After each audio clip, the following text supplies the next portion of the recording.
Si queremos entender por qué el cerebro se comporta de manera tan extraña, tendremos que aceptar que actúa en función de su propia biología, de sus convicciones y de las convicciones del enjambre que le rodea.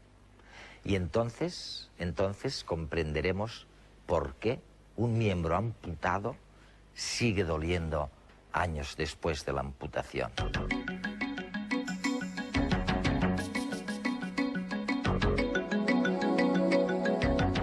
El psicólogo Stephen Kosslyn es catedrático en la Universidad de Harvard y autor de numerosas obras de divulgación.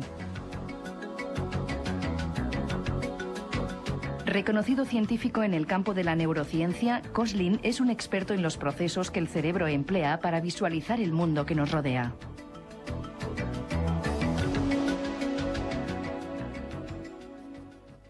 Newton, que al parecer lo sabía todo, dijo una vez: me encantaría saber los mecanismos por los cuales la percepción visual del universo se transforma en la gloria de los colores.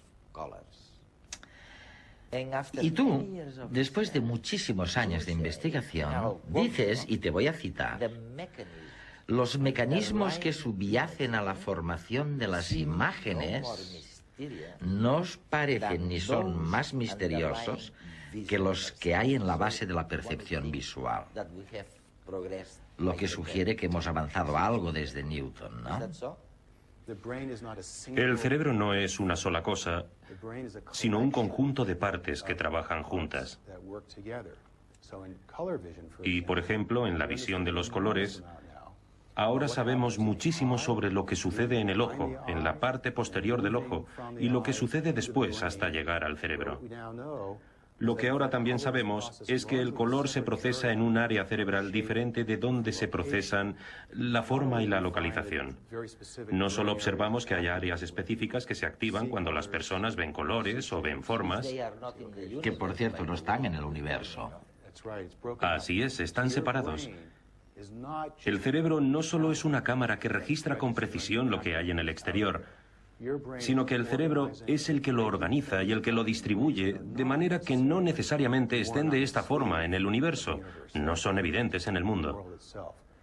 Somos nosotros los que nos abrimos al mundo, y lo que percibimos en él es en parte un reflejo de cómo estamos construidos nosotros.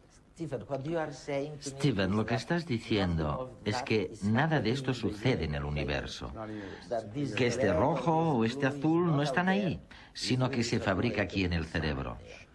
Edward, ¿te has preguntado alguna vez por qué no se puede mezclar el verde y el rojo y obtener otro color?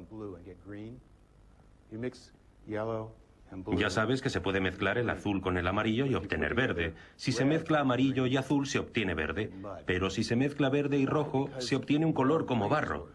Esto sucede porque la forma en que funcionan el cerebro y los ojos no permite que se cree un tercer color. O sea que el pobre Newton ahora sabría por fin cómo surge esta gloria de los colores, ¿no? No del todo, porque entendemos muy bien el mecanismo. Pero todavía falta mucho por saber sobre la conciencia. Cómo surge la experiencia perceptiva del color a partir de la acción de la red que existe entre las diferentes áreas de la máquina húmeda que existe entre nuestros oídos. Responder ante acciones que aún no han ocurrido o anticiparnos a un peligro inminente parece ser viable únicamente mediante el uso de la intuición. Pero, ¿qué es la intuición? ¿Es esto una mera obsesión o por el contrario existen hechos biológicos que la respaldan? Neurocientíficos de hoy conciben este sexto sentido como una posible respuesta a un tipo de percepción, la percepción inconsciente o subliminal. El cerebro parece registrar información sin nosotros advertirlo, que más tarde emplea ante el asombro de la conciencia. Fue a principios del siglo XX cuando se demostró experimentalmente la existencia de la percepción inconsciente. A un colectivo de individuos se les mostró una serie de dibujos durante unas décimas de segundo. Este espacio tan breve de tiempo impedía al observador tener conciencia de ello y, de hecho, ningún individuo fue capaz de describir inmediatamente algún rasgo de los mismos. Pero como por arte de magia, los dibujos mostrados eran recuperados con posterioridad, reapareciendo en la mente de los sujetos en forma de sueños y fantasías. Aún más sorprendente es el caso de los pacientes que sufren visión ciega. Este síndrome es observado en algunos invidentes parciales que padecen ceguera en solo una zona del campo visual. Al enfermo en cuestión le es imposible ver un objeto situado en el área ciega, pero ante la incredulidad de este puede señalar con total precisión dónde se halla tal objeto.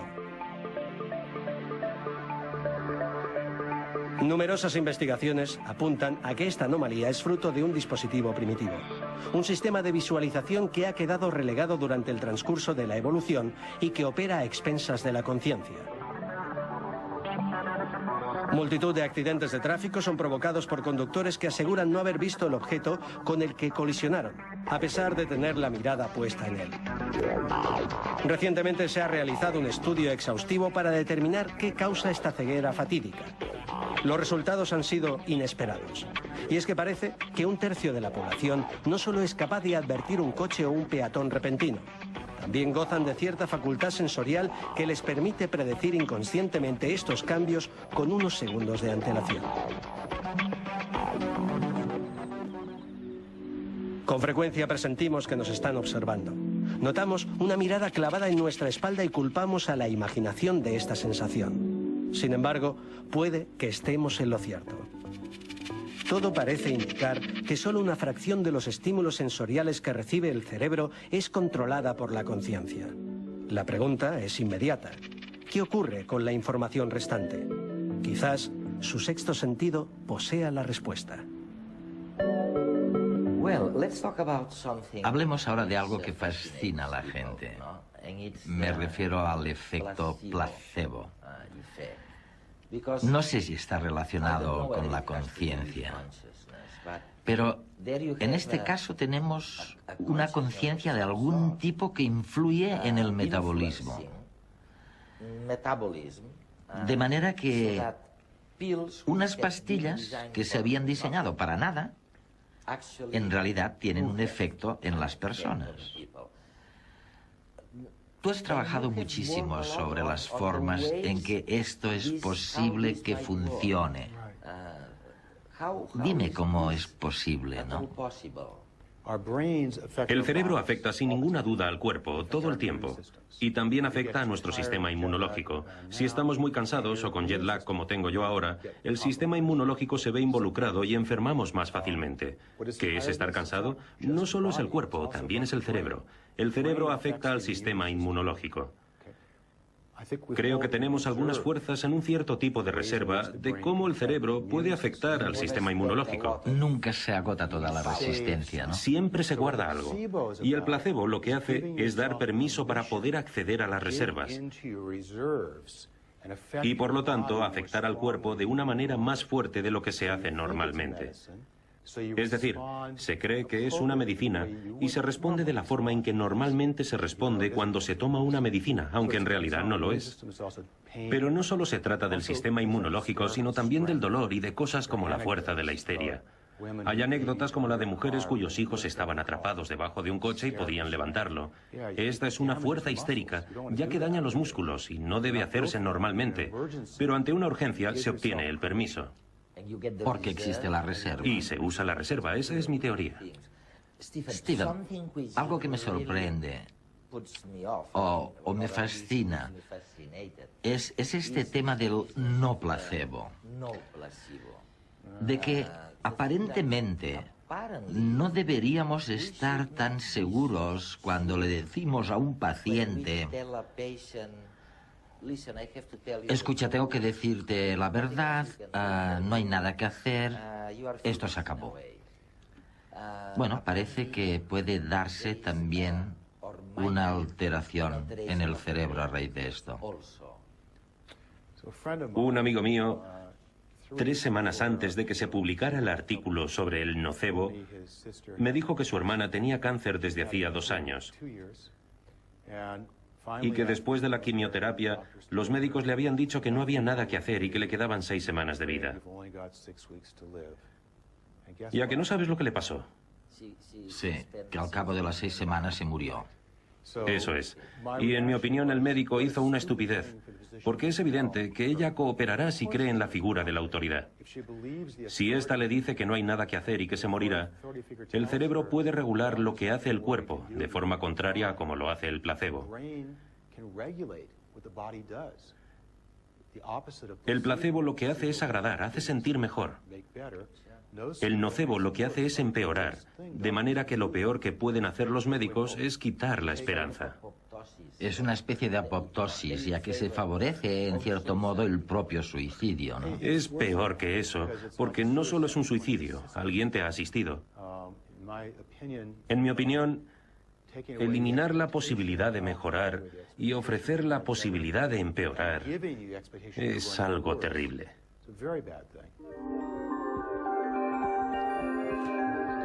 Cuando tomamos un medicamento, además de la acción para la que ha sido diseñado e independientemente de esta, nos provoca también otro efecto curativo basado en la sugestión, en nuestra creencia de que nos va a ir bien.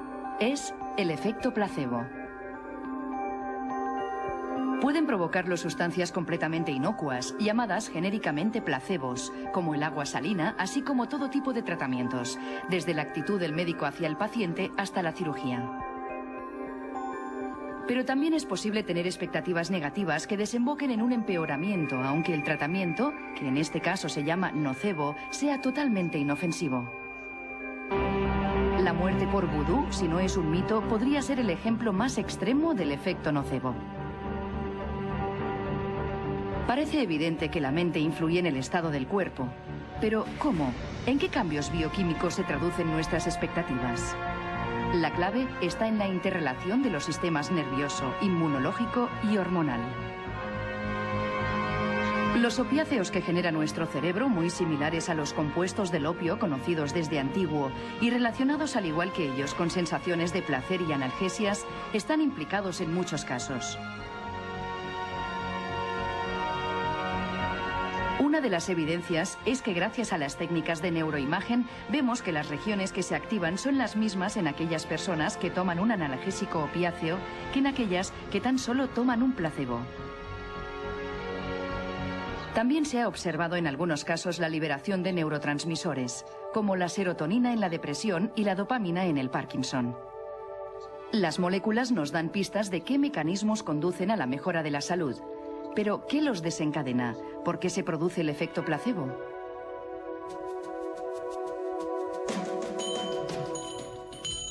Una de las teorías con más aceptación es la del condicionamiento, descubierta por Ivan Pavlov mediante sus famosos experimentos con perros. Cuando se les da comida, los perros salivan. Es un reflejo innato. Pavlov, cada vez que los alimentaba, hacía sonar una campana, y los perros acabaron salivando cuando oían la campana, independientemente de si tenían comida delante o no. Este es un reflejo condicionado, es decir, un acto orgánico que el cerebro ha asociado a un estímulo externo. La idea general es que el efecto placebo es un efecto orgánico que resulta de las expectativas implantadas en nuestro cerebro a consecuencia de estímulos anteriores, como el uso de fármacos, el contacto con entornos sanitarios, las experiencias de curación propias y las de otros. En algunos casos, pues, cuenta más la realidad presente en nuestro cerebro que la realidad farmacológica. Muchas de las llamadas medicinas alternativas podrían obedecer a esta explicación. Y probablemente, al menos hasta principios del siglo XIX, cuando nace la medicina moderna, la historia del tratamiento médico sea también la historia del efecto placebo.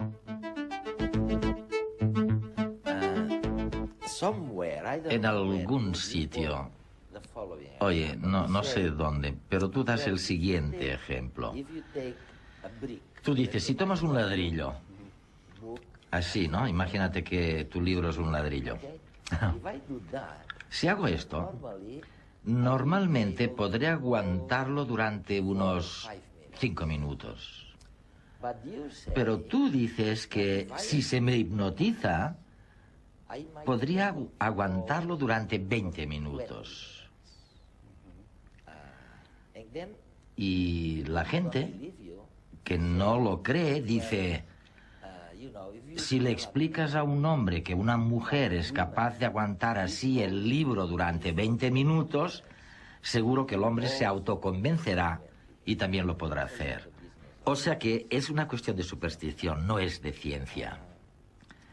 ¿Qué experimentos has hecho tú para llegar a la conclusión de que no es una cuestión de superstición y que se puede tratar desde el punto de vista científico?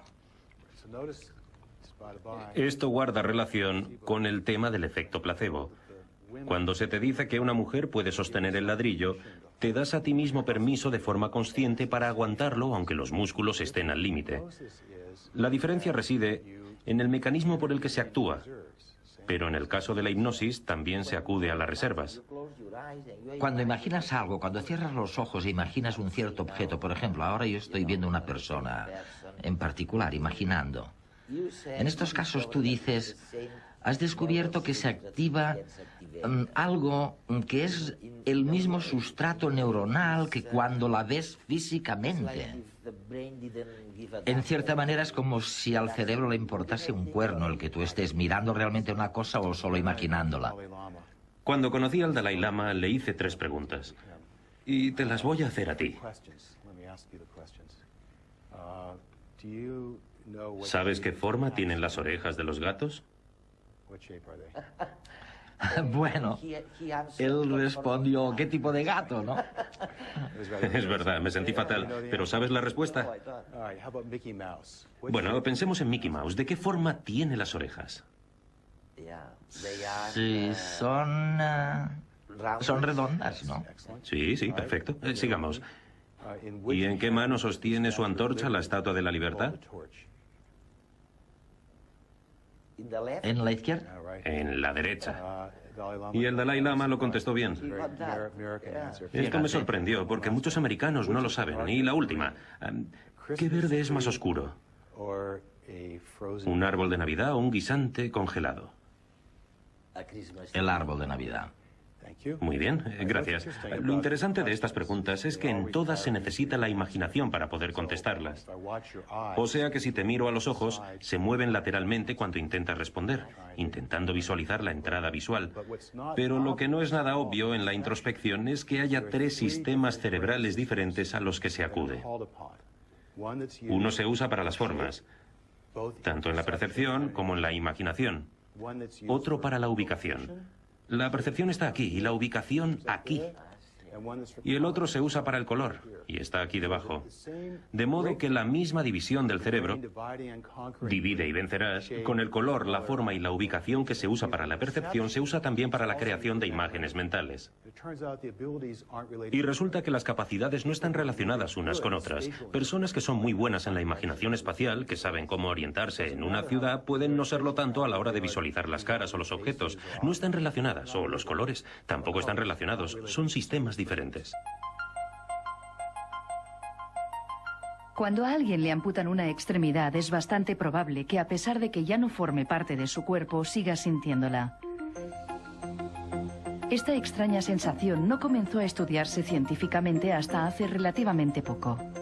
En 1866, el médico Cecil Weir Mitchell publicó en un periódico americano un informe sobre la existencia de lo que él denominó miembros fantasma.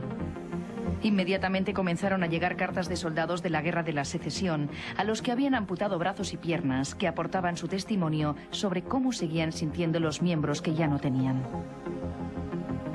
Con el inmenso avance de la neurología y del estudio del cerebro durante el siglo XX, han aparecido diversas teorías para explicar cómo puede doler una parte del cuerpo que ya no tenemos. Una de las más extendidas explica que, a pesar de la amputación, los nervios que se usaban para mover el miembro ausente siguen mandando señales al cerebro, provocando sensaciones. Es decir, que el dolor se genera en el cerebro, aunque parezca que proviene de la extremidad que ya no está. Se produce además otro fenómeno. Si se analiza el mapa del cerebro para ver dónde llegan las terminaciones que vienen de cada parte del cuerpo, se ve que, por ejemplo, las que vienen de la mano están muy cerca de las que vienen de la cara. Al amputar un brazo, por lo tanto, al no haber señales sensoriales que lleguen de ella, estas terminaciones se asocian a las de la cara, y cuando se recibe un movimiento facial como una sonrisa, la mente puede creer que es la mano la que manda el impulso. ¿Pero es posible extirpar un miembro fantasma, es decir, arrancar del cerebro un brazo que previamente ha sido separado del cuerpo pero que sigue provocando dolores? Los científicos buscan maneras de lograrlo. De momento se ha ideado una técnica que ya ha sido llevada a la práctica con éxito en personas con brazos amputados. Se trata de colocar el brazo que queda dentro de una especie de caja con un espejo, de manera que el paciente tiene la impresión de que ha recuperado el brazo perdido. Este simple acto puede producir en algunos casos un alivio del dolor. Déjame que te haga una pregunta imposible. Tú mismo has mencionado, bueno, el progreso fantástico que hemos experimentado en el conocimiento de las funciones del cerebro y en la percepción y las técnicas de neuroimagen. Si hubiéramos sabido hace 20 años lo que ahora sabemos sobre el funcionamiento del cerebro, 20 años, hace 20 años, ¿habríamos tratado las cuestiones importantes de otra manera? ¿Habríamos hecho algo de forma diferente? Por ejemplo, estoy pensando en el campo de la educación. Si lo hubiéramos sabido, ¿habríamos hecho las cosas de una manera diferente? Aquí hay dos temas. Uno es la palabra conocer. La ciencia es muy controvertida. La gente tiene ideas, pero hay que demostrarlas, y lleva mucho tiempo que sean aceptadas. O sea que hace 20 años había muchas ideas que si las estudiamos ahora eran correctas, pero en su momento no estoy seguro de que se debieran haber puesto en práctica, ya que solo eran ideas. Sí. La plasticidad temprana es un buen ejemplo. Ahora parece que es una buena idea estimular a los bebés, proporcionarles una estimulación temprana. Pero no está claro que hace 20 años supiéramos lo suficiente para poder haber actuado, aunque podía haber sido una buena idea, pero también mala. De la misma manera, si pensamos de aquí a 20 años, entonces podremos decir que se había descubierto que el cerebro está organizado en diferentes sistemas que se utilizan para mantener, almacenar y procesar la información. Y todo el razonamiento, y la memoria, y la percepción. ¿Por qué no os aprovechasteis de este conocimiento para ponerlo en práctica en la educación y hacerla verdaderamente eficaz para cada persona? Creo que el futuro será personalizado. En mi opinión, cuando necesitemos zapatos, pondremos el pie en una caja y por láser se tomarán las medidas. Y el día siguiente la fábrica te enviará un par de zapatos hechos a medida que te irán de maravilla y con un coste no superior al de ahora. De la misma manera, en el futuro la educación de los niños estará personalizada según la forma de funcionar de cada cerebro. La información y, lo más importante, el contenido, estará presentada de una manera que resultará interesante a cada persona. Y la metodología utilizada estará personalizada para que se ajuste perfectamente a la forma particular de funcionar de tu cerebro. Creo que ahora estamos descubriendo lo suficiente para poder hacerlo, pero se tardará un tiempo hasta que se pueda aplicar en las escuelas. Yo diría que esto es algo que está a la vuelta de la esquina.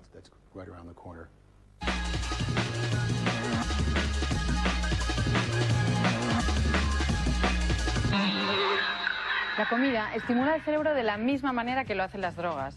Investigadores norteamericanos acaban de desvelar que el simple olor de una apetitosa comida activa los circuitos cerebrales asociados a las adicciones.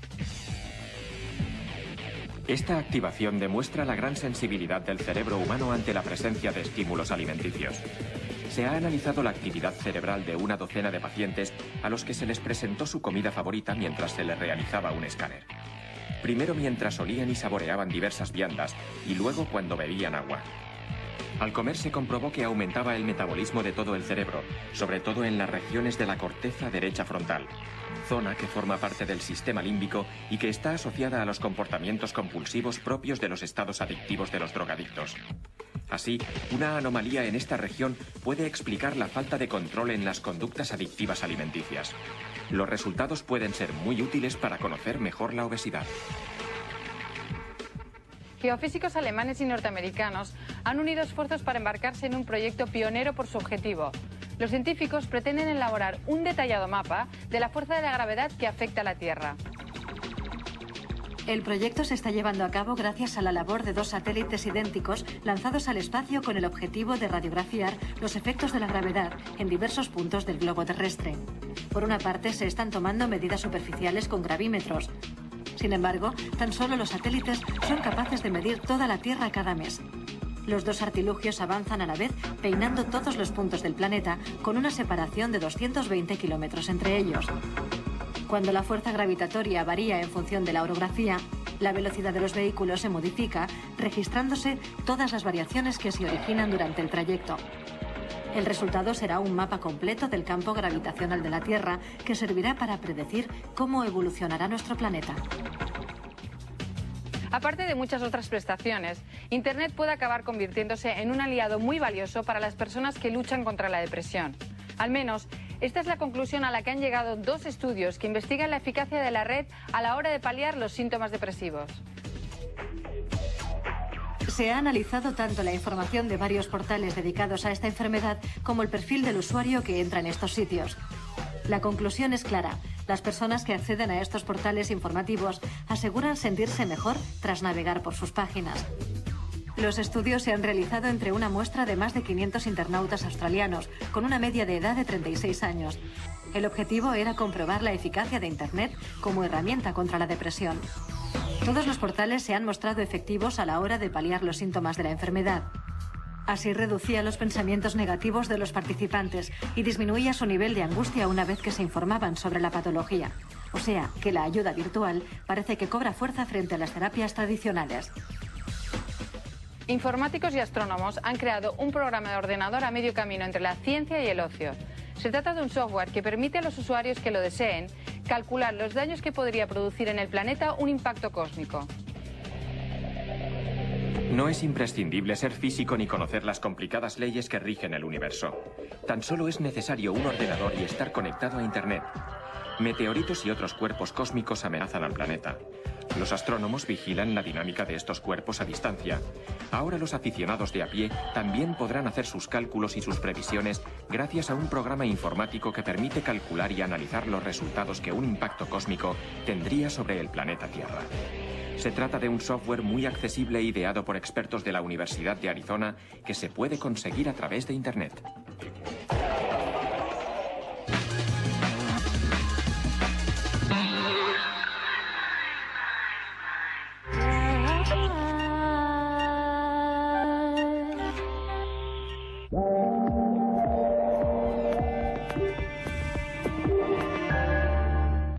ABC te trae la mejor colección de cine infantil de todo. Estamos emitiendo redes. Bueno, y hoy va de obsesiones cerebrales.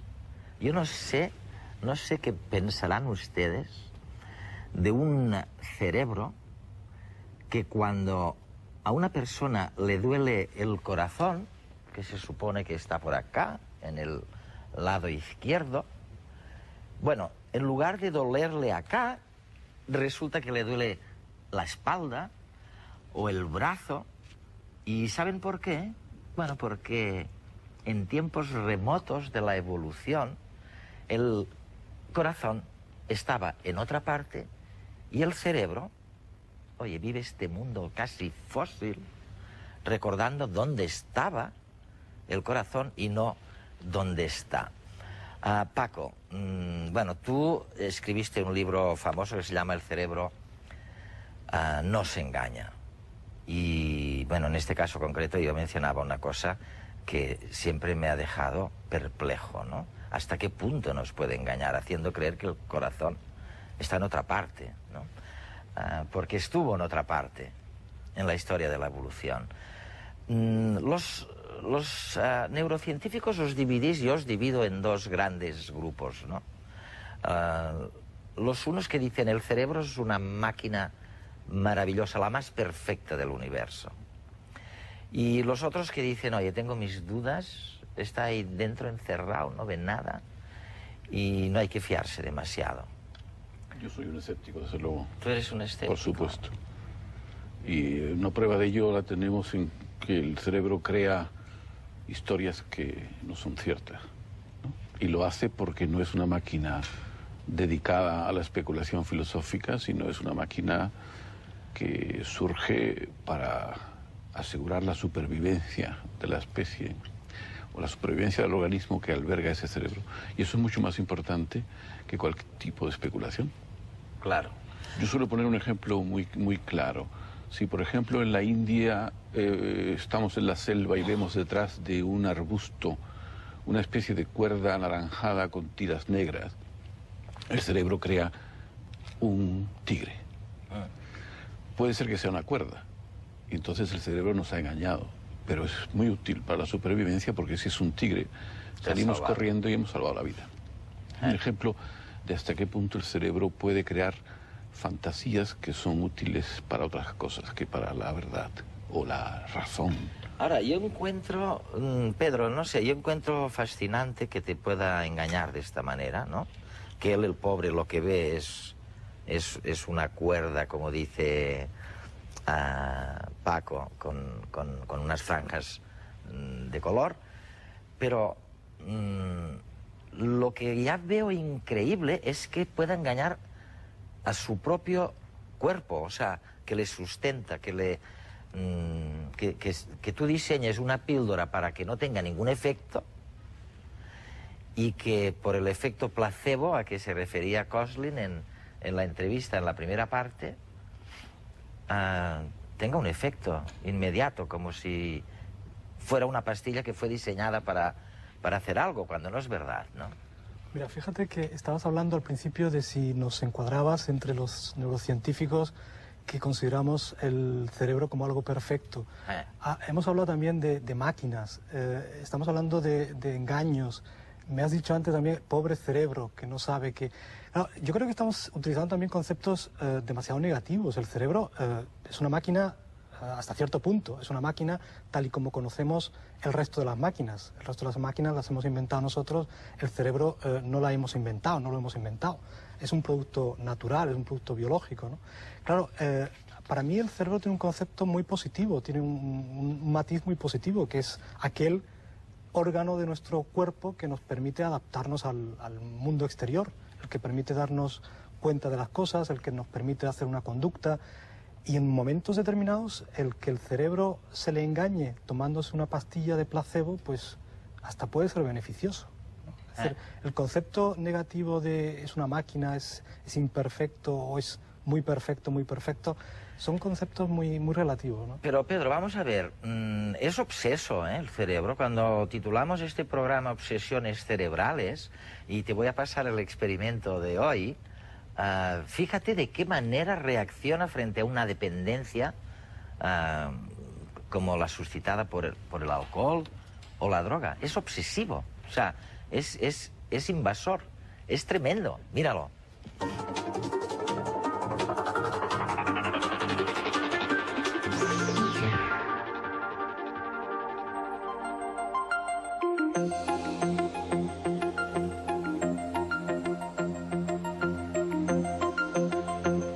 Una reacción obsesiva en nuestro cerebro se da cuando tiene lugar un fenómeno de dependencia a las drogas o al alcohol, por ejemplo. La adicción es un trastorno de carácter permanente. Cuando un adicto deja de tomar la droga, su cerebro nunca vuelve a ser como el de un sujeto normal. En este experimento vamos a investigar uno de los cambios cerebrales producidos por el alcoholismo. En este experimento se van a emplear animales alcohólicos y animales control. Vemos el efecto de la adicción en el comportamiento de los animales alcoholizados, más inquietos por la espera de la dosis que el de los animales que solamente beben agua y azúcar. Pretendemos estudiar los efectos de la droga en el hipocampo, una región del cerebro relacionada con los cambios permanentes en la conducta. Para ello, se inyecta un fármaco, la nicotina, que actúa en un receptor, el nicotínico, uno de los que resulta afectados por el alcohol. A continuación, se realiza una prueba de aprendizaje para ver los efectos del fármaco y se detectan diferencias en el comportamiento de las ratas alcohólicas. La respuesta a la nicotina es mayor en los animales bebedores. Estas diferencias de comportamiento se deben a cambios en el receptor nicotínico del hipocampo. Al estudiar el cerebro de animales adictos, se ven cambios respecto de los animales normales. El número de receptores nicotínicos ha aumentado considerablemente en los alcohólicos. En los animales deshabituados al alcohol, el número de receptores nicotínicos no desaparece tras la abstinencia, si bien no todos los receptores son activos. Esta característica sería típica del cerebro adicto. Si se pudiera regresar a la situación de normalidad, se podría pensar en la curación de las lesiones que el alcohol produce en el cerebro. Se ha dicho y repetido que la adicción es un fenómeno irreversible, pero si se puede explicar bien en qué consisten estos cambios irreversibles, quizás se podrían neutralizar y obtener una curación de tipo funcional.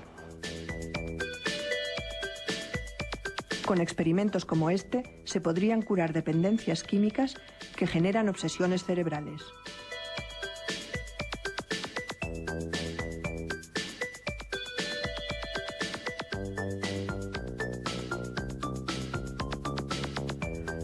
Ya lo han visto, ratitas drogadas que se vuelven locas cuando se les suprime la droga, ¿no? ¿Eso cómo me lo explicas? Es muy fácil. Es que, volviendo a lo que ha dicho Pedro antes, cada función mental que el cerebro adquiere tiene sus ventajas y sus inconvenientes. Tenemos la capacidad de anticipar el futuro, ¿no? Y imaginamos el futuro, que puede ser cierto o puede ser no cierto. Pero desde luego lo que está claro es que la anticipación del futuro es una cualidad que nos ha permitido sobrevivir y adelantarnos a muchos otros animales que no tienen esa capacidad. Yo pongo siempre el ejemplo, por ejemplo, la capacidad de cálculo, ¿no? La parte más moderna del cerebro, el lóbulo frontal, que es la sede de la atención, etcétera, de una parte de la memoria. Bueno, pues eso nos ha permitido sin duda anticiparnos al futuro y prever lo que va a ocurrir en una determinada circunstancia que puede ser peligrosa y puede ser útil para la supervivencia. Pero sin embargo tenemos el ejemplo de Arquímedes en Siracusa, que está obsesionado con los cálculos matemáticos, escribiendo en la arena de su casa. Llegan los romanos y lo matan. No se da cuenta de que han llegado los romanos. Luego, evidentemente, la capacidad de atención y de concentración que nos permite esa parte del cerebro tiene sus desventajas. Sí. No todo tiene ventajas. El sistema de recompensa cerebral es muy útil para la supervivencia, nos ha permitido pues sentir placer y una vida llena de peligros, pues considerarla pues digna de vivir. Algunas veces es muy difícil y sin embargo ese sistema de recompensas es el que utilizan la drogadicción para esclavizar también a ese cerebro. ¿Tú piensas que desde un punto de vista psicológico, si tuviéramos que agrupar las motivaciones animales en general y en concreto las humanas, yo creo que llegaríamos a un acuerdo diciendo lo que nos mueve como seres humanos es, por un lado, el aproximarnos al placer y el evitar el dolor?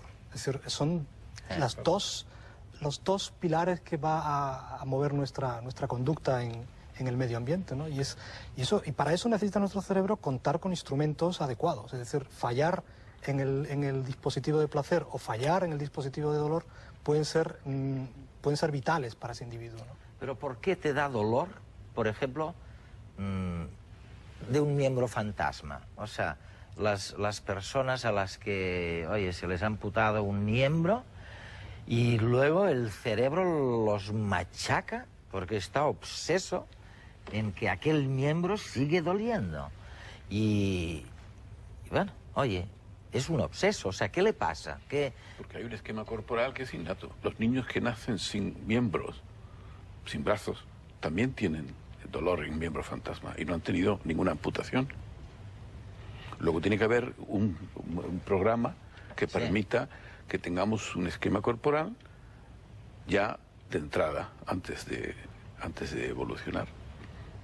Ahí la palabra obsesión está muy relacionada con la palabra memoria. Es decir, tenemos obsesiones porque nos acordamos y tenemos recuerdo de cosas que hemos hecho anteriormente. Y efectivamente, una de las claves principales en los pacientes que sufren amputaciones y que luego tienen como consecuencia de ello la percepción del miembro fantasma es precisamente el haber grabado de una forma muy vívida antes de esa amputación su propio esquema corporal. Es decir, lo único que está haciendo el cerebro es revivir de alguna manera ese miembro antes de ser amputado, antes de ser separado del cuerpo. Oye, ¿y cómo puedes amputar un miembro fantasma? O sea, ¿cómo puedes acabar con esta obsesión? Bueno, viste, amputándolo de verdad, quiero decir. No, acuérdate de los experimentos de Ramachandran en Estados Unidos. Esto. Que un señor le habían cortado el brazo y entonces él estuvo buscando su brazo porque le dolía mucho y se fue al cirujano. El cirujano le dijo, lo siento, pero el brazo ha ido a patología para ser examinado. Entonces estuvo buscando por toda la facultad, hasta que encontró por fin su brazo en patología, y cuando encontró lo incineró y a partir de ahí se acabó el dolor. Bueno, pues eso está demostrando que ese dolor es un producto central del cerebro que no tiene nada que ver con el brazo periférico. Os voy a pasar un reportaje, porque si es verdad que esto es un parlamento, vamos, que aquí hay un parlamento en donde están representados todos los dolores de todos los lugares, espacios del cuerpo, a veces hay un follón en el lugar en que está cada órgano y es lo que intentamos explicar con este reportaje. ¿Se ha preguntado alguna vez por qué cuando alguien sufre un infarto le duele el brazo y el hombro izquierdos o el cuello? ¿O por qué se sufren síntomas similares cuando hay una herida en el bazo? El dolor no siempre se corresponde con el órgano dañado. En realidad, es el cerebro el que fabrica nuestras sensaciones corporales y no da la misma importancia a unas partes o a otras. Así, sentimos más intensamente en la boca, la cara o el pulgar. Y en cambio, notamos menos la pierna o el brazo. Incluso hay algunas zonas no representadas en absoluto. Básicamente son los órganos internos. No sentimos ni el corazón, ni el hígado, ni el riñón, por ejemplo. Solo notamos que están ahí cuando nos duelen. De hecho, ni siquiera nos duelen ellos mismos, sino otras zonas relacionadas. Hasta hace poco la naturaleza de esta relación era un misterio.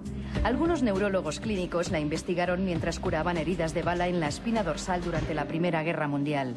Y descubrieron que existe una división invisible del cuerpo en segmentos, una compartimentación que se ha preservado en los embriones desde los vertebrados inferiores. La razón por la que sentimos el dolor en determinadas zonas tiene su origen en los vestigios que nos quedan de nuestros ancestros reptilianos, ya que el sistema nervioso deriva de la división en segmentos que recogen a todos los órganos de una misma área corporal. Lo que ocurre en el hombre es que esta ordenación ha cambiado mucho. Como consecuencia, los segmentos nerviosos que se corresponden con el corazón son los mismos que recogen las sensaciones de cuello y brazos. Lo mismo ocurre con el bazo. Por otra parte, una piedra que viaja desde el riñón por el uréter puede producir dolor desde el costado hasta la punta del pene. Y una úlcera en la parte posterior de la lengua puede generar un dolor en el oído.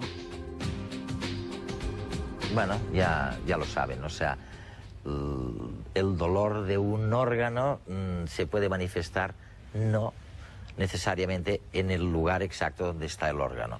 Claro. Es así. Es así. ¿Y por qué ocurre eso? Pero es así porque las informaciones que proceden de ese órgano, por ejemplo el corazón, van a parar a células del sistema nervioso, en la médula espinal, en donde hay una convergencia de influencias también de la piel, de una determinada parte de la piel, sí, que se llama dermatoma, y que en el caso del corazón pues es una parte del pecho y luego la parte inferior del brazo y los últimos 2 dedos de la mano. Ese dermatoma tiene esa forma porque por nuestra procedencia, por procedencia como cuadrúpedos, ¿no? Como bípedos. Vamos, cuadrúpedos. ¿Sí? Sí. Y esa es la razón. Y se llama dolor referido porque se refiere a una parte de la piel que coincide, digo, la información que viene de la piel coincide con la información de la víscera. Y el cerebro no sabe de dónde viene la información. Simplemente que esa célula se ha excitado y por tanto dice, pues proviene de la piel. Es otro engaño más de nuestro cerebro. Claro. A mí, de todas formas, a mí me gustaría destacar 2 cosas, ¿no? O una cosa en general. Y es que, claro, hablamos del término dolor, y el dolor es un concepto también psicológico, ¿no? Es decir, una cosa es que la información nerviosa acceda al cerebro Y otra cosa diferente es que el paciente manifieste una conducta o tenga una expresión facial subjetiva relacionada con el dolor. Yo creo que son aspectos de una misma cosa, de eso que llamamos el dolor, pero que convendría también de vez en cuando separarlos, ¿no? Está claro que hay muchos síndromes de dolor en los que existe una causa orgánica, en los que existe digamos, un correlato, una relación directa entre un daño en el tejido del cuerpo y una activación en el cerebro que lleva a la expresión del dolor. Pero hay muchos síndromes, muchas enfermedades que cursan con dolor que no tienen esa relación tan clara. Antes mencionabas el término del miembro fantasma, ¿no? Sí. ¿Cómo un miembro que no existe puede doler? ¿Cómo puede doler o cómo puede un paciente sentir la uña clavada en la palma de la mano? Porque el dolor, como el color, está aquí, no está en otra parte, ¿no? Es que es tremendo cuando piensas esto, ¿no? Que lo que no está en el cerebro es que no existe. Para el cerebro, ¿no? Eso. Para el cerebro, ¿no? Oye, ¿y qué pasa con los sueños? ¿Es una obsesión? O sea, es una... a mí, algunos de los especialistas en estos temas me decís, el soñar es una manera más sofisticada incluso que el pensar. Y me lo creo, porque soñando rompes las barreras del espacio y del tiempo, para empezar, ¿no? Y mientras vamos pensando por la calle, pues siempre andamos constreñidos por el espacio y el tiempo. ¿El sueño es... ¿qué es el sueño, oye? El sueño procede de una zona distinta de donde procede el racional. El éxtasis místico tampoco sabe nada de espacio y tiempo. La persona cuando entra en éxtasis se une al universo, desaparece la división entre el yo y el mundo, tiene una experiencia placentera que quiere repetir, ¿no? Como si fuese un drogadicto. ¿Por qué? Porque es una experiencia placentera. Rompe las barreras del espacio y del tiempo. El espacio y el tiempo son, como decía bien Kant, son producto del cerebro. Eso los físicos no lo admiten, algunos, ¿no? Pero tengo una anécdota muy curiosa. Hace unos años hubo un congreso de física en Sevilla, internacional, y se discutió sobre la existencia del tiempo. Y según me ha dicho un físico, lo pusieron a votación. 50%. Resultado, 50 que sí, 50 que no. ¿Que existe el tiempo o que no existe? Que no existe, que era producto cerebral. Incluso la percepción del tiempo, ¿no? Sabemos que la percepción del tiempo es algo subjetivo que también cambia, incluso cambia a lo largo de la vida de un individuo. No es lo mismo la percepción que tiene del tiempo un niño de 5 años que la percepción que tiene un adulto de 60. Yo he tenido enfermos obsesivos compulsivos que venían a registrarse, a hacer un registro cerebral al laboratorio y venían como una hora antes.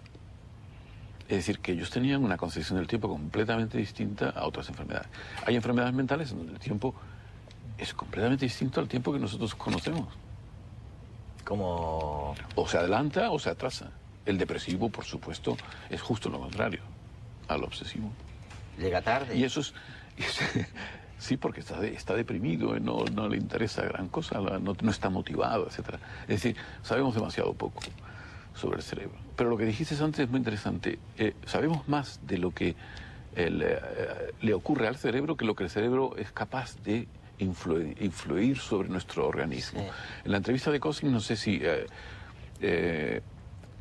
vistes que decía que el sistema inmune, el sistema de defensa del organismo frente a organismos extraños, bacterias o lo que fuese, es muy influenciable por la psique, es decir, por nuestra actividad mental cerebral.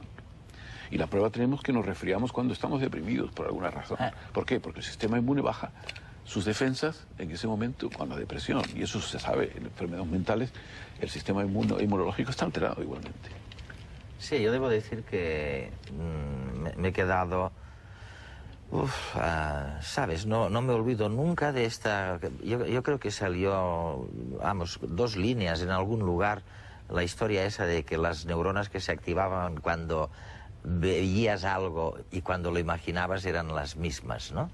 Yo pensé, oye, si eso es verdad,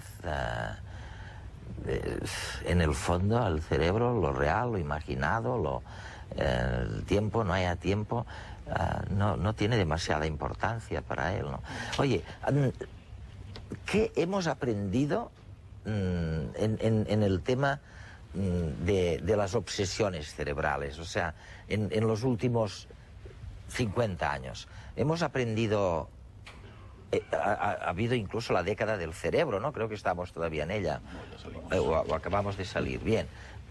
¿Cuál ha sido la gran ruptura con el pasado?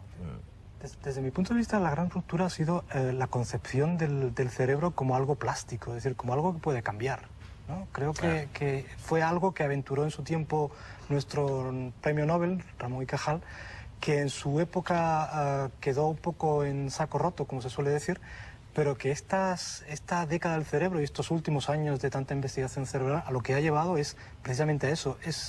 El término máquina no me gusta para el cerebro, pero es algo, es un órgano que tiene una capacidad increíble de moldearse en función de las condiciones tanto internas del individuo como externas, ¿no? Y ahí entra todo. Un ejemplo. Cuando yo estudiaba medicina, las neuronas nacíamos con un número determinado y moríamos con un número inferior porque iban muriendo al cabo de los años.